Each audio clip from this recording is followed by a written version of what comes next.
ರಾಮ್ಜಿ ಮತ್ತು ನರೇಗಾ ಈ ಕಿತ್ತಾಟದಲ್ಲಿ ಸದ್ಯ ಕಾರ್ಮಿಕರು ಅತಂತ್ರರಾಗಿದ್ದಾರೆ. ಕಳೆದ 3 ತಿಂಗಳಿನಿಂದ ಮನ್ರೇಗಾ ಯೋಜನೆಯ ದಿನಗೂಲಿ ಕಾರ್ಮಿಕರಿಗೆ ಬರ್ತಾ ಇಲ್ಲ. 3 ತಿಂಗಳಿಂದ 70 ಲಕ್ಷ ಕಾರ್ಮಿಕರ 330 ಕೋಟಿ ಕೂಲಿ ಬಾಕಿ ಇದೆ. ರಾಜ್ಯ ಮತ್ತು ಕೇಂದ್ರ ಸರ್ಕಾರ ಮಧ್ಯೆ ಹೆಸರಿನ ವಿಚಾರಕ್ಕೆ ಜಟಾಪಟಿ ನಡೀತಾ ಇದೆ. ವಿಬಿಜಿ ರಾಮ್ಜಿ ಅಂತ ಕೇಂದ್ರ ಸರ್ಕಾರ, ಇಲ್ಲ ನರೇಗಾ ಕಂಟಿನ್ಯೂ ಆಗಬೇಕು ಅಂತ ರಾಜ್ಯ ಸರ್ಕಾರ.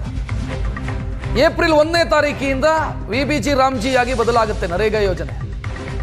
ಇದರ ಮಧ್ಯೆ ಕಾರ್ಮಿಕರಿಗೆ ಸಿಗಬೇಕಾದಂತ ಕೂಲಿ ಇನ್ನೂ ಬರ್ತಾ ಇಲ್ಲ. ರಾಜ್ಯದಲ್ಲಿರುವ 70 ಲಕ್ಷ ಮನ್ರೇಗಾ ಕಾರ್ಮಿಕರಿಗೆ ಕೂಲಿಯೇ ಸಿಕ್ಕಿಲ್ಲ. ದಿನಗೂಲಿ ಹಣ ಕೊಡಿ ಅಂತ ಕೇಂದ್ರಕ್ಕೆ ಪತ್ರ ಬರೆದಿದ್ದಾರೆ ಗ್ರಾಮೀಣಾಭಿವೃದ್ಧಿ ಪಂಚಾಯತ್ ರಾಜ್ ಇಲಾಖೆ. 330 ಕೋಟಿ ರೂಪಾಯಿ ಬಿಡುಗಡೆ ಮಾಡಿ.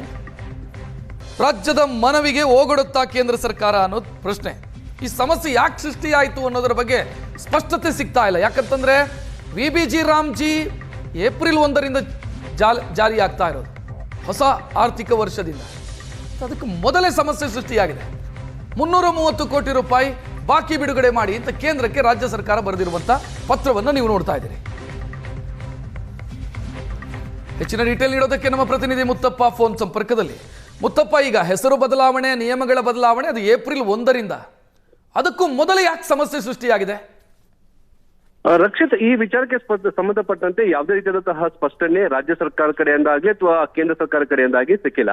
ಆದ್ರೆ ಈ ಒಂದು ರಾಮ್ಜಿ ಅನ್ನೋ ಒಂದು ಹೆಸರು ಜೊತೆಗೆ ಗಾಂಧಿ ಅವರ ಹೆಸರನ್ನ ಕಿತ್ತಾಕಿರುವಂತಹ ವಿಚಾರ ಈಗ ಕೇಂದ್ರ ಮತ್ತು ರಾಜ್ಯ ಸರ್ಕಾರ ನಡುವೆ ತೀವ್ರವಾದಂತಹ ರಾಜಕೀಯ ಗುದ್ದಾಟ ನಡೆಸುವುದು ಎಲ್ಲರಿಗೂ ಗೊತ್ತಿರುವಂತಹ ವಿಚಾರ. ಆದ್ರೆ ಇದರ ನಡುವೆ ಗ್ರಾಮೀಣ ಪ್ರದೇಶಗಳಲ್ಲಿ ಕಾರ್ಮಿಕರಿಗೆ ಕಳೆದ 3 ತಿಂಗಳಿಂದ ಯಾರು ಮನ್ರೇಗಾ ಯೋಜನೆಯಲ್ಲಿ ಕೆಲಸ ಮಾಡ್ತಾ ಇದ್ರು 70 ಲಕ್ಷ ಜನ, ಅವರಿಗೆ ಕಳೆದ 3 ತಿಂಗಳ ಅಂದ್ರೆ ಪ್ರತಿನಿತ್ಯವೂ ಕೂಡ ಕೆಲಸ ಮಾಡೋರಿಗೆ ದಿನಗೂಲಿಯನ್ನು ಕೊಡಬೇಕಾಗತ್ತೆ. 3 ತಿಂಗಳ ಒಂದು ದಿನಗೂಲಿ ಏನಿದೆ ಅದು ಬಂದಿಲ್ಲ. ಒಟ್ಟು 330 ಕೋಟಿ ರೂಪಾಯಿಯನ್ನ ಏನು ಜಾರಿ ಮಾಡಿ ಅದನ್ನ ಬಿಡುಗಡೆ ಮಾಡಿ ಅಂತೇಳಿ ರಾಜ್ಯ ಸರ್ಕಾರದ ಮುಖ್ಯ ಕಾರ್ಯದರ್ಶಿ ಕೂಡ ಪತ್ರ ಬರೆದಿದ್ದಾರೆ. ಜೊತೆಗೆ ಗ್ರಾಮೀಣಾಭಿವೃದ್ಧಿ ಇಲಾಖೆಯ ಕಾರ್ಯದರ್ಶಿಗಳು ಕೂಡ ಕೇಂದ್ರಕ್ಕೆ ಪತ್ರ ಬರೆಯುವಂತಹ ಕೆಲಸವನ್ನ ಮಾಡ್ತಿದ್ದಾರೆ. ಮುಖ್ಯವಾಗಿ ರಚನೆ ನೋಡ್ತಾ ಇದೀವಿ, ಗ್ರಾಮೀಣ ಪ್ರದೇಶಗಳಿರುವಂತಹ ಕಾರ್ಮಿಕರಿಗೆ ಈ ಮನ್ರೇಗಾ ಯೋಜನೆ ಅನ್ನೋದು ಒಂದು ವರದಾನ ಆಗಿರುವಂತದ್ದು. ನಿತ್ಯ ಕೂಡ ಕೈ ತುಂಬಾ ಕೆಲಸ ಸಿಗುತ್ತೆ, ಆಯಾ ದಿನ 15 ದಿನಕ್ಕೊಂದ್ಸತಿ ಸ್ಯಾಲರಿ ಸಿಗುತ್ತೆ, ಜೀವನ ನಡೆಸ್ತಾರೆ. ಆದ್ರೆ ಕಳೆದ 3 ತಿಂಗಳಿಂದ ರಾಜ್ಯದಲ್ಲಿರುವಂತಹ 5,000ಕ್ಕೂ ಅಧಿಕ ಏನು ಗ್ರಾಮ ಪಂಚಾಯತ್ಗಳಲ್ಲಿ ಕೆಲಸ ಮಾಡುವಂತಹ 70 ಲಕ್ಷ ಜನರಿಗೆ ಇದು 3 ತಿಂಗಳ ಒಂದು ಸ್ಯಾಲರಿ ಬಂದಿಲ್ಲ. ಅಂದ್ರೆ ಜೀವನ ಹೇಗೆ ನಡೆಸಬೇಕು ಅನ್ನೋದು ಕೂಡ ಗೊತ್ತಾಗ್ತಾ ಇಲ್ಲ. ಈ ವಿಚಾರಕ್ಕೆ ಸಂಬಂಧಪಟ್ಟಂತೆ ಗ್ರಾಮೀಣಾಭಿವೃದ್ಧಿ ಇಲಾಖೆಯ ಕಾರ್ಯದರ್ಶಿ ಆಗಿರುವಂತಹ ಏನು ಅಲ್ಲಿರುವಂತಹ ಕಾರ್ಯದರ್ಶಿಗಳು ಕೂಡ ಈಗ ಪತ್ರ ಬರ್ತಾರೆ ಕೇಂದ್ರ ಸರ್ಕಾರಕ್ಕೆ. 330 ಕೋಟಿ ರೂಪಾಯಿನ ತತ್ಕ್ಷಣಕ್ಕೆ ಜಾರಿ ಮಾಡಿ ಏನು ಮನ್ರೇಗಾದಲ್ಲಿ ಕೆಲಸ ಮಾಡಿದಂತಹ ಕಾರ್ಮಿಕರು ನಿತ್ಯವೂ ಕೂಡ ಬಂದು ನಮ್ಮನ್ನ ಪ್ರಶ್ನೆ ಮಾಡ್ತಿದ್ದಾರೆ ಅಂತ ಬರ್ತಾರೆ. ಮತ್ತೊಂದು ಕಡೆ ಸರ್ಕಾರದ ಮುಖ್ಯ ಕಾರ್ಯದರ್ಶಿ ಆಗಿರುವಂತಹ ಶಾಲಿನಿ ರಜನೀಶ್ ಅವರು ಕೂಡ ಪ್ರತ್ಯೇಕವಾದಂತಹ ಪತ್ರವನ್ನ ಕೇಂದ್ರಕ್ಕೆ ಬರೆಯುವಂತಹ ಕೆಲಸ ಮಾಡ್ತಿದ್ದಾರೆ. ಈ ಮನ್ರೇಗಾ ಯೋಜನೆಯಲ್ಲಿ ಸಾಮಗ್ರಿಗಳನ್ನ ಖರೀದಿ ಮಾಡೋದಕ್ಕೆ 1,200 ಕೋಟಿ ರೂಪಾಯಿನ ಕೊಡಿ ಅಂತ ಹೇಳ್ಬಿಟ್ಟು ಅವರು ಕೂಡ ಪತ್ರ ಬರೆದಿರುವಂತದ್ದು. 2 ಪತ್ರಕ್ಕೆ ಕೇಂದ್ರ ಸರ್ಕಾರ ಯಾವ ರೀತಿಯಾಗಿ ಸ್ಪಂದಿಸುತ್ತದೆ ಅನ್ನೋದು ಕೂಡ ಕಾದ್ ನೋಡ್ಬೇಕಾಗಿರುವಂತದ್ದು.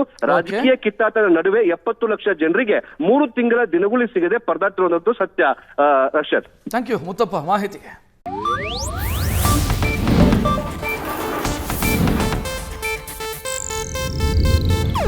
ಇದು ಏಷ್ಯಾನೆಟ್ ನ್ಯೂಸ್ ನೆಟ್ವರ್ಕ್ ಪ್ರಸ್ತುತಿ.